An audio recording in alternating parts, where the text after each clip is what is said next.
கோபுரம் தாங்கி செடி தாங்க. இந்த செடி வந்து நம்ம தோட்டத்துல இருந்ததுங்க. இது வந்து அரிய வகையான ஒரு காயகற்ப மூலிகையாட்டு இருக்குங்க. ஆனா இது வீட்ல இருக்கும்போது நான் நினைப்பேங்க, நம்ம தோட்டத்துல இருக்கா அப்படின்னு பார்க்கணுன்ட்டு. ஆனா ஒவ்வொரு டைமுமே எனக்கு மறந்துருவேங்க. ஆனா இந்த டைம் வந்து நான் டிராகன் ஃப்ரூட் பக்கத்துல களைச்செடிகள் வந்து நெறைய இருந்ததுங்க. அந்த செடிகள் எல்லாம் கிளீர் பண்ணலாம் அப்படின்னு சொல்லி கிளீன் பண்ணிட்டு இருந்தாங்க. கிளீன் பண்ணும்போது தான் அந்த செடிகளுக்கு கூடயே அந்த களைச்செடியோட இந்த செடியும் இருந்ததுங்க. அதுக்கப்புறம் இதையும் நல்லா சுத்தப்படுத்தி எல்லாம் கொஞ்சம் பாதுகாப்பா வச்சுட்டு வந்திருக்கேங்க. இது வந்து வந்து பாக்குறதுக்கு அடுக்கடுக்கா இதோட இலை அடுக்குலாம் இருக்குங்க. அதனாலயே இதுக்கு வந்து கோபுரம் மாரி இருக்கிறதுனால கோபுரத்தாங்கின்னு பேர் வச்சிருப்பாங்களாட்டு இருக்குங்க.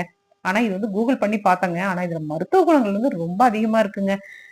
இது வந்து இதுல வந்து ஆயில்லாம் பிரிப்பேர் பண்ணலாமாட்ருக்குங்க. அந்த ஆயில வந்து நம்ம தலைக்கு வந்து அப்ளை பண்ணும்போது, அந்த தலையில வந்து நம்மளுக்கு ஹீட்டா இருக்கு இல்லைங்களா? அந்த ஹீட்டு, புழுவெட்டு, பொடுகு இதெல்லாம் சரி பண்ணிடுமாட்ருக்கு. சரி பண்ணி முடிய வந்து நல்லா அடர்த்தியா வளர வைக்கும்ன்னு சொல்றாங்கங்க.